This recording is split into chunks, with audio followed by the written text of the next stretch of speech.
At this time, I'd like to now introduce our last speaker for the evening as part of this symposium, and this is Professor Maria Zuber. Maria is the E.A. Griswold Professor of Geophysics, and additionally, she is MIT's Vice President for Research. In that role, she is responsible for many parts of our research processes, compliance, excellence, and support of our faculty, staff, and students as they take on that role. But she also has a primary role in MIT's climate action plans and helping to foster our continued investment and attention to them. So Maria, I turn it over to you. Okay, all right. Hello out there. Thanks very much, everybody. I'm going to share my screen here. All right.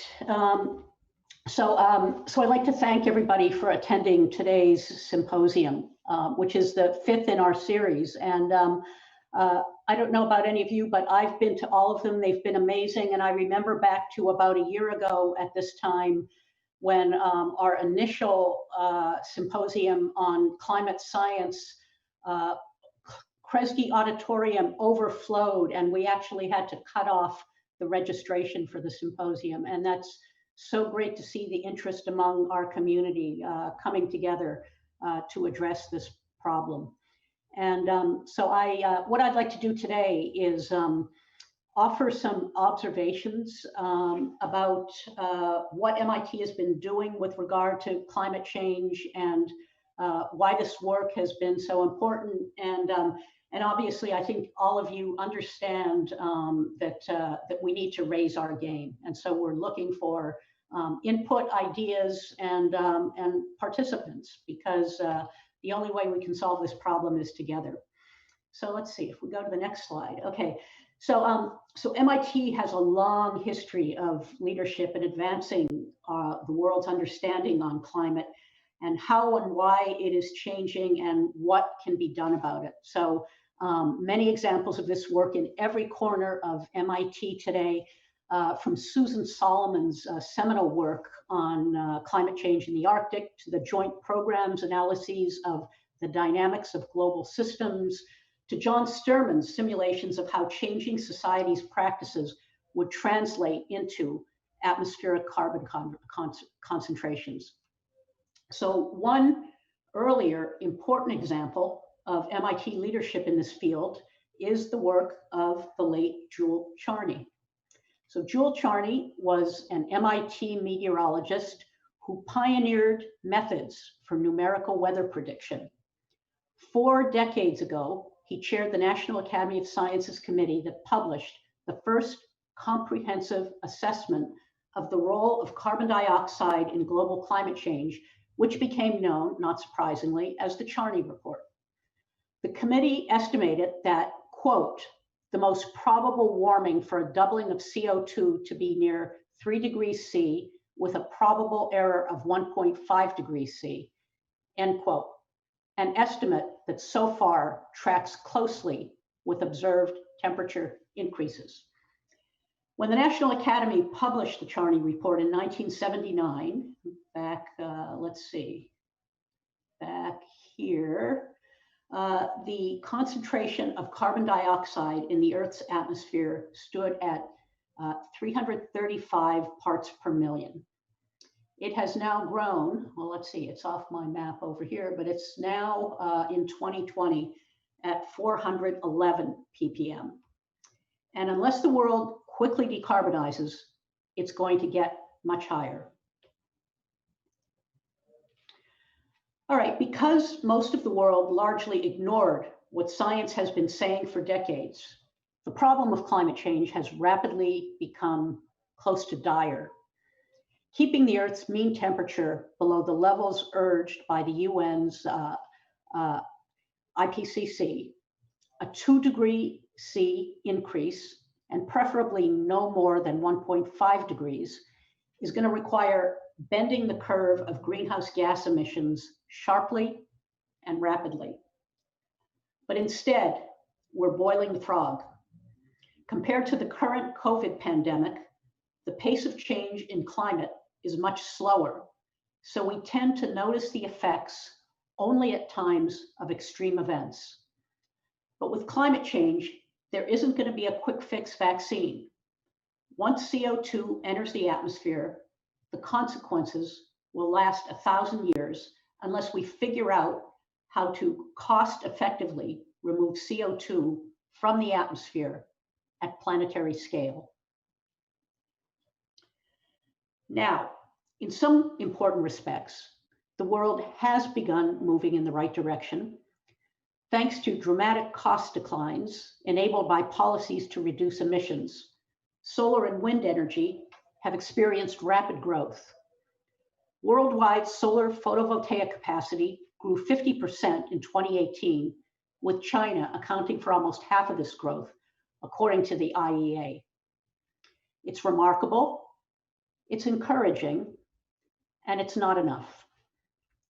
To reach the UN's IPCC climate goals, we need breakthroughs in energy research and development that produce game-changing new technologies.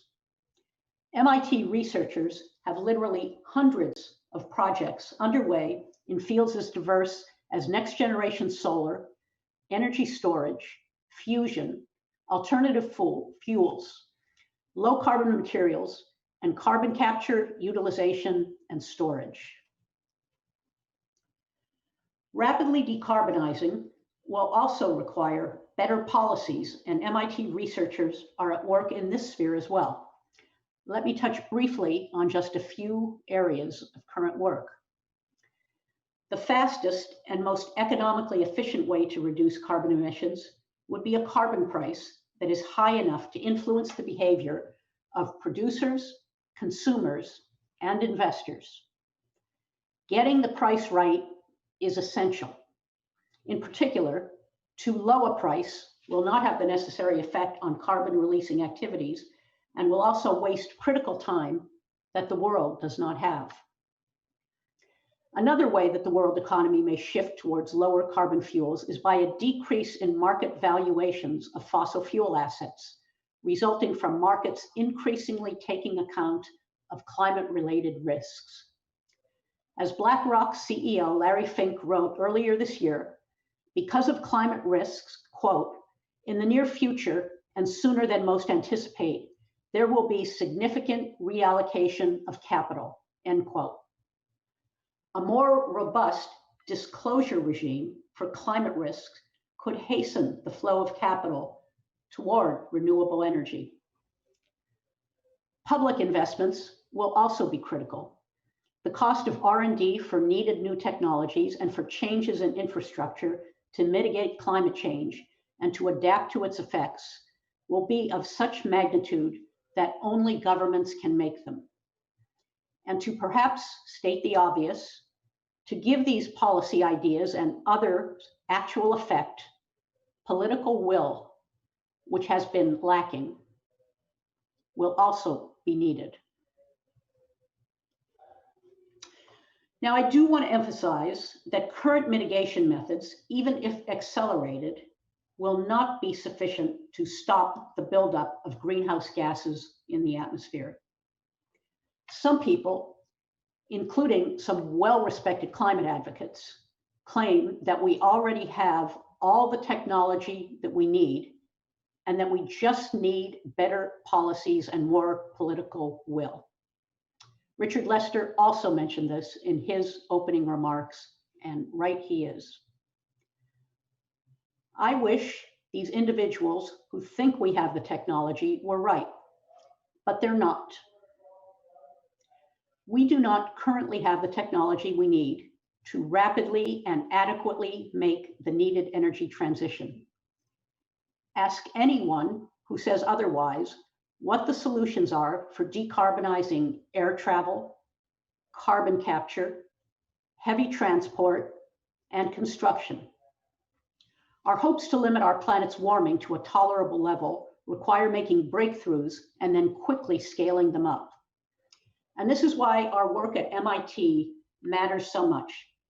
If all the world had to do was muster the political will to ramp up the deployment of existing technologies, that would still require a massive effort. But since the world does in fact face major scientific, engineering, and policy challenges, MIT has the opportunity, and I believe the responsibility, to put its core strengths into service on behalf of the world. This is precisely why we have begun the Climate Grand Challenges program that Richard Lester spoke about earlier.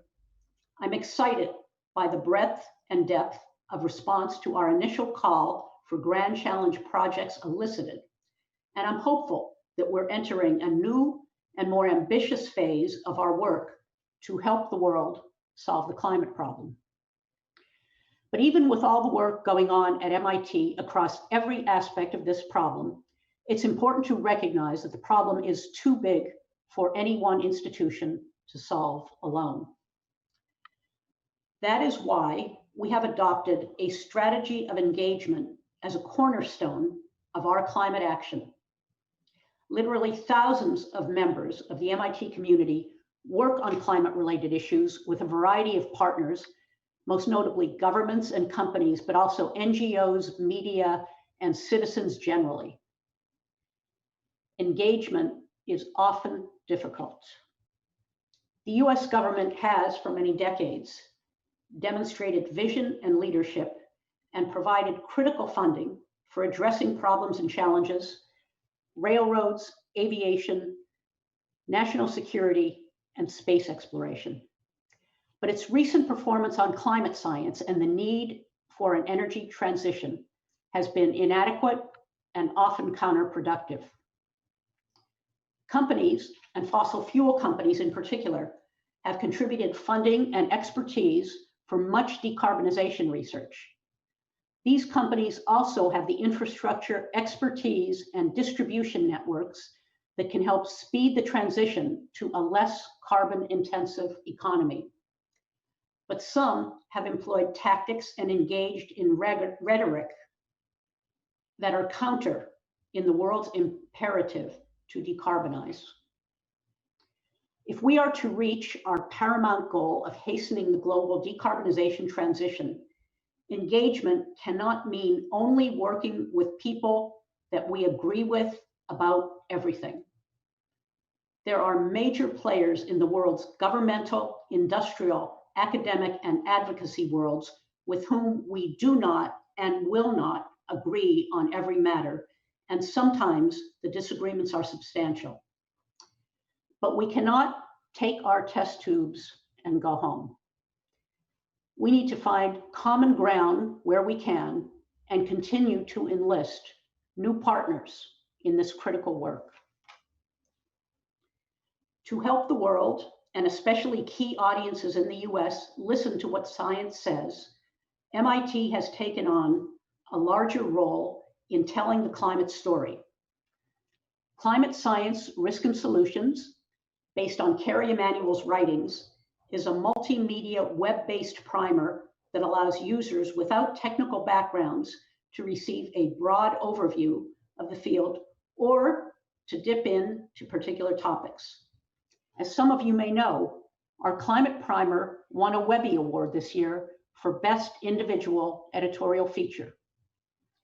Our new climate portal, launched last month, is another vehicle for providing climate information to the broader public in a variety of formats, including brief, explanatory articles, podcasts, and links to scholarly papers. The portal will increasingly aggregate much of MIT community's research, academic offerings, programming, and activism related to climate. Both of these products underscore the importance of leveraging MIT's reputation for scientific and technical excellence to inform the citizenry about climate change issues. For our communications efforts to achieve maximum impact, it is vital that MIT be a trusted, nonpartisan, non-political, and evidence-based source of scientific information. I invite you to explore these resources and share them with others. What about our own carbon footprint? Well, MIT's current climate action plan commits us to using our MIT community and campus as a test bed for change. As we talked about in the last panel, our plan set a goal to reduce campus emissions by at least 32% by 2030. Thanks to the exceptional efforts of Joe Higgins and Julie Newman, we're on track to meet that goal. They have found many ways to lower our campus greenhouse gas emissions, increase its energy efficiency, and make our operation more sustainable. But it has been a challenge.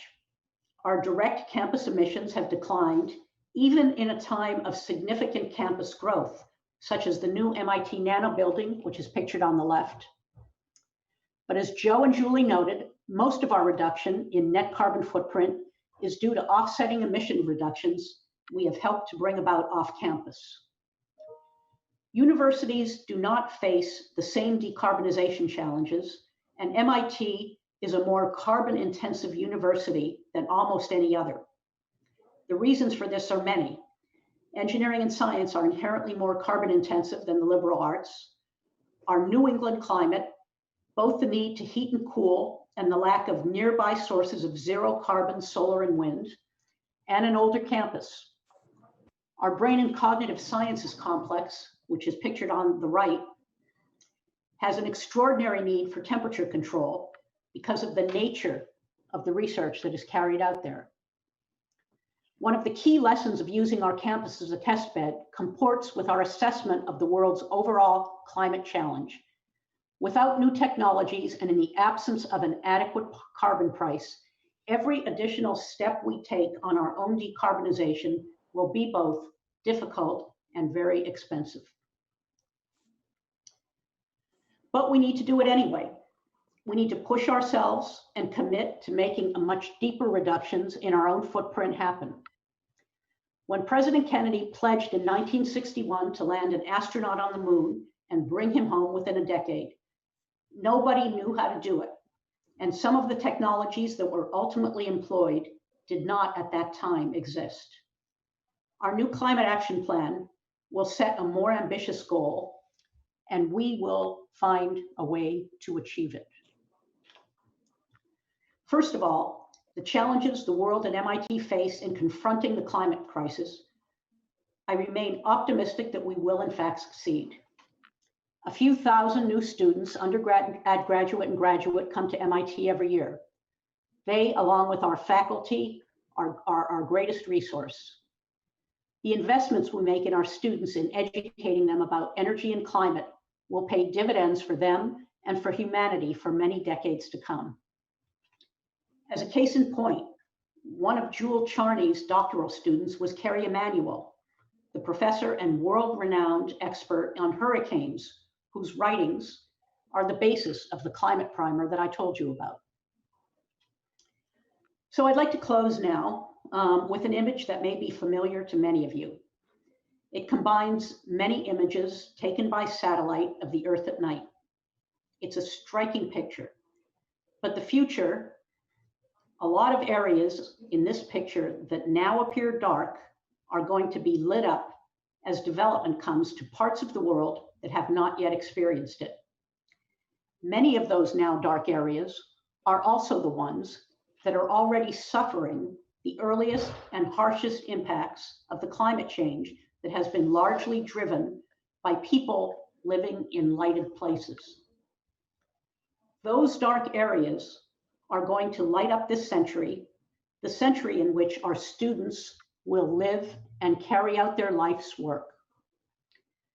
That future development will need to be fueled by something, and MIT's challenge is to help the world find new ways to create the future in a just and sustainable way. So thanks very much for your attention. And now I will unshare my screen and I will be delighted to take your questions. Okay, let's see what we've got. All right, so I see one here. How can other leading research universities start their own grand challenge initiatives to rapidly move the needle on climate action solutions across higher ed? Okay, so that's a great question. Universities need to organize among themselves, and they need to prioritize, and they need to commit. You know, 5 years ago, when we started our first climate action plan, and we had our year-long campus conversation on climate change, there was a core commitment in climate from students and faculty and community members in energy areas where there was energy work, where there was climate work, and some of the policy work, and then a scattering of people across campus. And 5 years later, now, as we're talking with people across the campus, the interest has grown just remarkably. And the priority of addressing climate change is everywhere. We see faculty members in departments across the campus who are putting seminars together that address the climate challenge. I mean, there was one Ron Rivest ran in looking at AI and climate change. I mean, just across the campus, there's greater interest. And when MIT decides to focus on an initiative, it's because we hear that from the community. It's not something that we at the top decide unilaterally.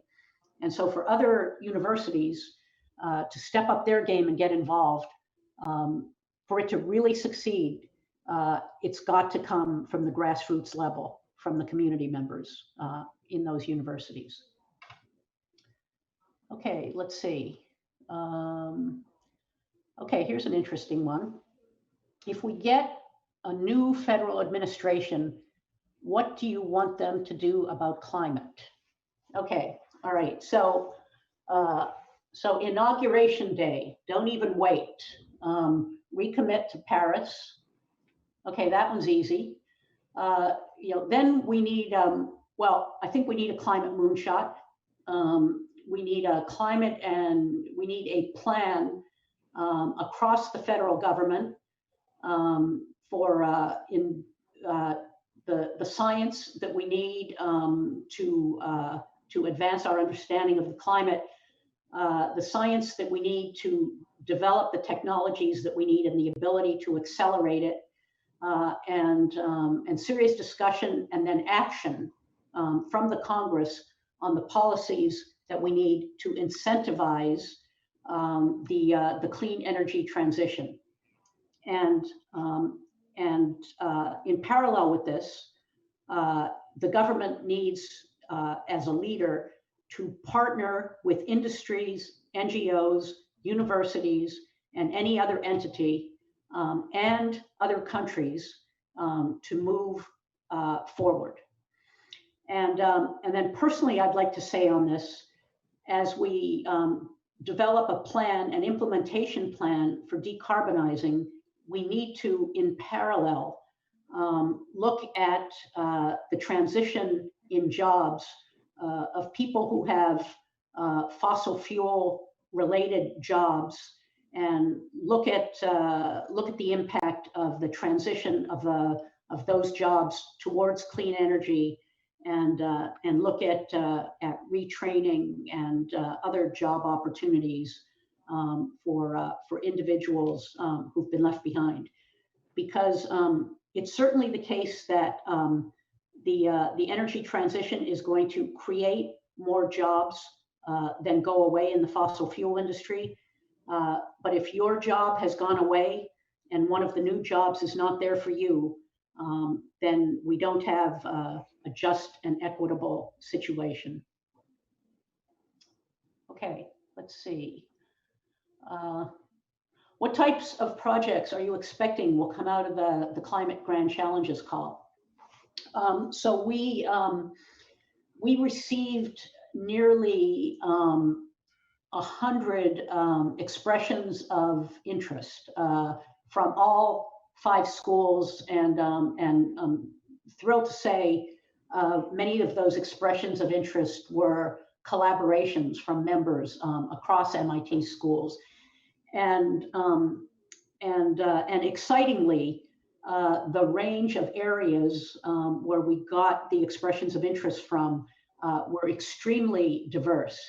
So there were, as expected, there were some in renewable energy and decarbonization strategies, but there were also quite a few on climate science. There were ones on construction, on buildings. There were several geoengineering proposals. So just a really wide variety of areas, and I'm not going to be involved in the selection. We have a faculty committee that is driving that process, and I could not begin to predict what's going to come out of that. However, that I will say that we're going to be having virtual workshops. We've grouped up all the grand challenges, inputs that we received, and there will be some workshops to present the general ideas that have come forward, and then we're going to ask people to refine their concepts, and then the faculty committee will take over and make their initial assessments. So, but it's thrilling to see how many great ideas have come out of our campus community.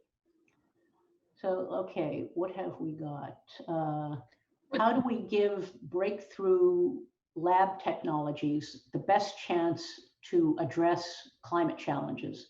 How do we help de-risk them? How do we help get them financed? Okay, well, okay, so MIT has a history of trying to get discoveries out of the lab and towards the marketplace, and we have a particular experience and interest in what I'll call the tough tech ideas that take a longer period of time to mature, and that of course was the driving idea behind the engine, which is our spin-off that selects startups to provide them with additional funding to mature their technologies. But I will also say that our teaming with industry has been critical in this regard. So we all know that back several decades ago, the model was excuse me, the model was that the R&D would go on within companies, but now companies buy up smaller companies. So I'll just say that our engagement with industries has been critical in this regard. And so let's see, I'm looking at the time here, and we are just about out of time. And so let me see if there is one more question. Is fusion energy likely to become viable, and if so, when? So as you know, MIT has a fusion startup, Commonwealth Fusion Systems, and we have an innovative teaming relationship with members of the Plasma Science and Fusion Center, and they their plan is to develop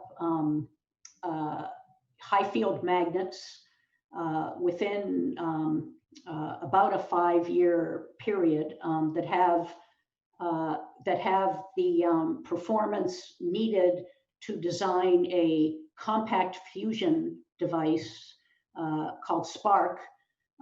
That these magnets, if they achieve their performance and put in the Spark system, which has yet to be built, that they would achieve net positive energy within a decade, and then there would be another decade to build a full-size model that would be needed to produce power. So it would be 20 years before we would be able to build fusion power plants, so to speak. And interestingly, that's about the time that analysts tell us that we ought to have achieved most of what we can achieve in terms of renewables. So it would be coming online at about the time that we really need it. Okay, so I'm gonna let's see, we're out of time now, so I wanna, let's see, is somebody Maria, yep, I'm yeah, here. Hi, Maria. Thank you so much yeah. for your inspirational and insightful words, and also just thank you for your leadership. You've just done a remarkable job this year, really spending time listening to the community, and that really shows in what you've been able to present to everybody today. So I want to thank everybody, all of the panelists, my excellent co-chair Paula, with who we've been working all year for this moment. And thank you to all the panelists for your insight, transparency, enthusiasm, engagement, and a vision for an incredible future at MIT. Our next and final symposium will take place on November 16th, and it will be chaired by John Deutsch, you've heard from today. And the name of it, as you can see here, is What is the World Waiting For? Policies to Fight Climate. And so the timing of that will be hopeful, and we look forward to seeing all of you at the next symposium. So thanks to all of you, and we'll see you on the 16th.